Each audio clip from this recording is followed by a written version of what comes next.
What is up, guys? I wanted to take a few minutes today and show you how to do an awesome open house versus a crappy open house, okay? And I know everyone who's broker and mentors in the business say open houses are awesome, yet if you're like other people, you've done them and they're crappy and you wonder why, okay? So we're gonna go over a few things today that will really help blow up your open house.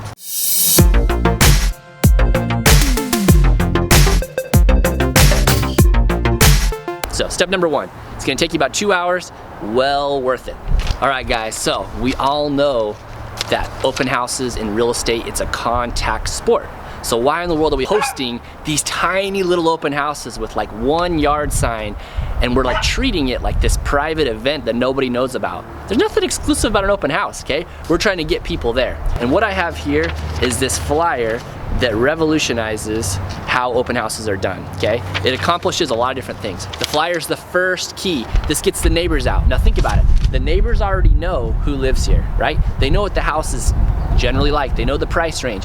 They're most likely to know someone who might want to buy it. Plus, they themselves might want to sell. So when you're going around and delivering this flyer, this thing doesn't have a whole lot of information, okay? It doesn't even, you can have no price, you can have no square footage, you can have no bedrooms, whatever you want to do.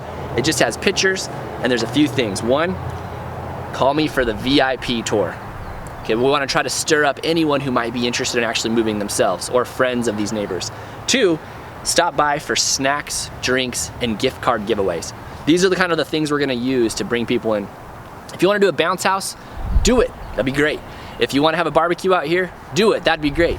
Because the idea is to do something bigger than what's being done and to really draw attention to it, okay? So step number one, when you're going around to these neighbors, yes, you can just drop it into their mailbox. Actually, don't do that, it's like a federal offense or something. But you can stuff it into their doors. However, it's way, way, way, way better if you actually knock on the door, tell them what you're doing, tell them you're the listing agent, or tell them you work with the listing agent, and you're actually hosting a big neighborhood or community open house. All right, number two. Now, number one's important. You're going around, you're meeting people, you're saying hi, kissing babies, okay? Maybe not, who knows? But number two is just as important because you're trying to pull the traffic from the surrounding areas. Now, we had some lenders back at about 5 or 6 years ago who had 12-foot open house signs. And they had this van with a barbecue in the back and a bounce house and all the stuff you can possibly imagine. It was highly effective, okay? Same thing with here. We don't want to have just one sign and have people try to, wind through a subdivision to figure out where they're supposed to go.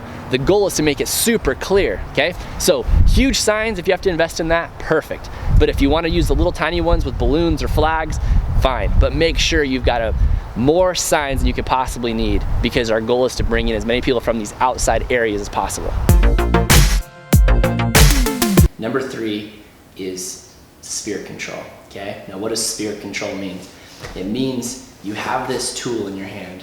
It's your phone, okay? You have Facebook Live, Instagram, whatever you want to do, let people know you're working, okay? So the idea is you've already got these people here and now you need to show your sphere, your friends, family, everybody else that you're working.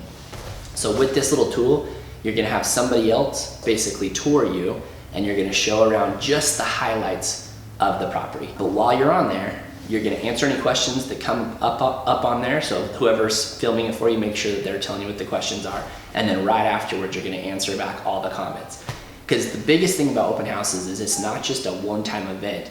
The goal is to basically show everybody that you're working and that you're being effective.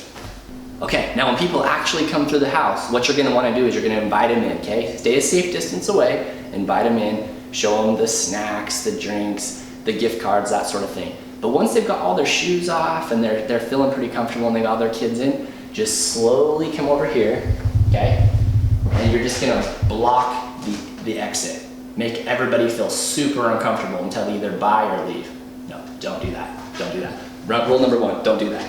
Okay, so actually at the open house, what do you need? So the first thing you need is you need to deliver on the snacks. Have some snacks, have some waters, have some sodas. I can't say it enough, do not have alcohol, okay? You want no part of that liability, don't do it. But what you're also gonna do that's kind of been a game changer is you're gonna have a sign-in sheet. Everybody has a sign-in sheet, but nobody signs it. How come? Because they're not offering anything. So the sign-in sheet is very simple, and I'm gonna attach it here as well. but it basically says, what do you like about the home? What do you not like about the home? What do you think of the price? Are you working with an agent? And everyone who does that, if they fill it out completely and put their name and email address and phone number, they get a $5 to $10 gift card. I understand what you're thinking. This is gonna cost me a fortune. Well, we pay thousands for Zillow leads that don't go anywhere, okay? We pay thousands for Trulia leads that don't go anywhere. This is an opportunity to pay $5 or $10 for a living, breathing buyer who's coming through the door. So don't hesitate to do that. It's a very, very good investment. Now, if you're on a team, get your team leader to pay for it. Sorry, team leaders. And if you are gonna do it with a lender or another agent, split the costs, okay? You may even ask the seller to help you contribute, but it's a really, really good way to get people through. All right, guys, we've just been over how to do a monstrous open house, okay? Just to summarize, 3 simple steps. Number 1, be huge out on the main thoroughfares, okay, on the traffic. 20, 30 signs, huge, 12-foot, big ones. Music, you know, inflatable bounce houses, whatever you can do to really make it an event. That's number 1.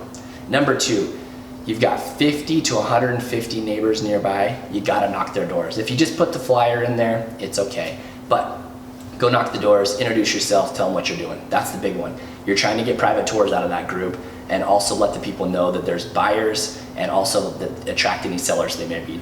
Number 3 is spirit control, okay? Utilize Facebook Live. It is free. It's awesome. I know you might make a fool of yourself. Totally fine, but do it. That's the evergreen approach to this. So don't forget to tune in, like the Next Level Real Estate Project page for more videos like this and more interaction. If you are ready to go to the next level, make sure to sign up for some of the programs we have as well as our accountability group. Thanks, guys.